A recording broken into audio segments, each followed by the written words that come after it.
Ang unang babaeng apo sa bawat saling lahi ay magiging kabiyak ng engkanto upang mapanatili ang kasunduan ng dalawang mundo. Ako ang panganay. Ako ang nakatakda. Pero, bakit kailangan namin magpatayan? Sagot ang nasa likod ng sulat. Sapagkat ang tunay na pag-ibig ay pinipili, hindi pinapataw. Ang pagsubok ng puso. Lumabas ako sa gubat, dala ang kwintas. Hinanap ko ang katotohanan at nakita ko siya, ang engkantong lalaki sa mga larawan. Ngunit mas bata, mas makisig. Nagpakilala siya bilang Iskarel, ang hari ng mga engkanto sa kabundukan. Ikaw ang aking nakatakdang kabiyak, Althea. Ngunit kailangan mong piliin ako o ang mundo ng tao. Nasaan ang kapatid ko? Sigaw ko. Lumabas siya mula sa dilim. Si Maribel, nakasuot ng damit engkantada. Tila. Sana nagustuhan nyo ang ating kwento ngayon. Sa mga bago pa lang sa ating channel, maaaring po bang pa-like, subscribe, share, and comment. Maraming salamat po. Si Maribel, nakasuot ng damit engkantada. Tila nawala na ng kaluluwa. Si Clara, hawak ang kamay ng isang patay na lalaking binuhay ng engkanto. Ngunit bulok ang katawan. Isa lang ang maaaring manatiling tao, sabi ni Iskarel. Ibigay mo ang kwintas at sila ang kukunin kong kapalit. Ibig sabihin, kung pipiliin ko ang sarili kong kalayaan, mamamatay sila. Kung pipiliin ko sila, ako ang magiging kabiyak ng engkantong magpakailanman. Ang labanan. Nag-agawan kaming muli. Pero ngayon, hindi lang pisikal. Mga alaala ang lumabas. Kabataan namin, pangarap, selos. Mga sugat na itinago namin sa isa't isa. Sumigaw si Maribel. Lagi kang bida. Ako naman. Umiyak si Clara. Gusto ko lang mahalin ulit. At doon ko naintindihan, hindi kwintas ang pinaglabanan namin, kundi pag-ibig na hindi namin makuha sa isa't isa. Sinuot ko ang kwintas. Kusang lumiwanag ito. Sana nagustuhan nyo ang ating kwento ngayon. Sa mga bago pa lang sa ating channel, maaaring po bang pa-like, subscribe, share, and comment. Maraming salamat po. Lumapit sa akin si Iskarel. Sumama ka sa akin at mabubuhay sila. Tumingin ako sa mga kapatid ko. Sa kabila ng galit, mahal ko sila. Ngunit ako, pipiliin ko ang tadhana ko. Pero, hindi ang sumpa mo Ibinunot ko ang gitnang brilyante at ibinaon sa sarili kong dibdib. Sumigaw ang buong gubat. Nabasag ang ilusyon. Nawala ang kapangyarihan ng kwintas. Pagkatapos, nagising ako sa bahay. Buhay kaming tatlo. Wala na ang kwintas. Abo na lang. Umalis kami kinabukasan. Hindi na namin pinag-usapan ang nangyari. Pero minsan, kapag tumingin ako sa salamin, sa gabi, may anino ng lalaki. May gintong mata sa likod ko. At may bulong pa rin.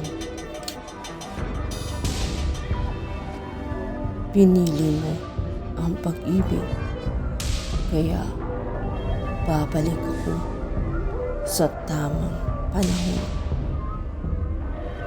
Sana nagustuhan nyo ang ating kwento ngayon. Sa mga bago pa lang sa ating channel, maaaring po bang pa-like, subscribe, share, and comment. Maraming salamat po. Ako si Althea. Nakaligtas kami sa sumpa ng engkanto. Pero natutunan ko ang totoo. Ang mana ay hindi nasusukat sa hiyas. Ang tadhana ay hindi ipinaglalaban sa dahas. At ang pag-ibig ay may kapalit na kadiliman kapag ipinaglaban sa maling paraan. Dahil sa gabing iyon, hindi lang kwintas ang muntik namin ipamana, kundi ang sumpa na walang hanggang pag-ibig sa nilalang na hindi tao.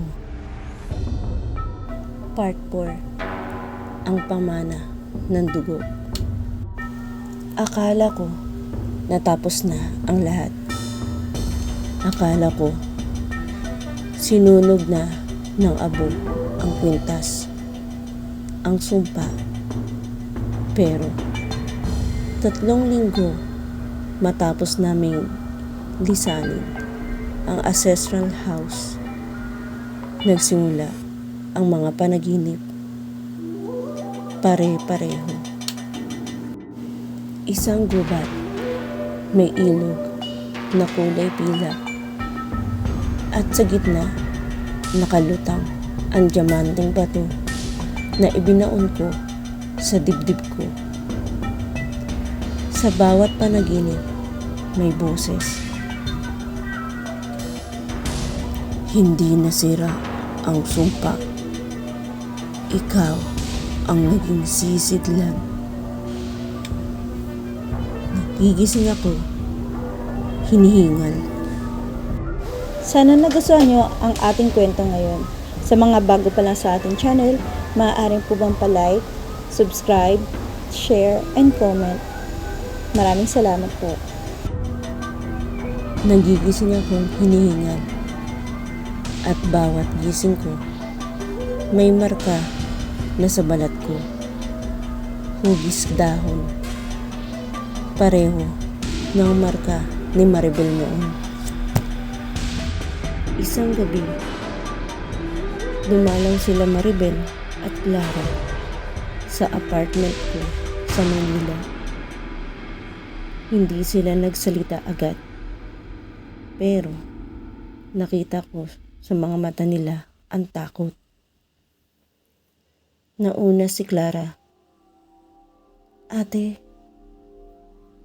napapanaginipan mo rin ba sila? Hindi ko na kinakailangang magtanong kung sino.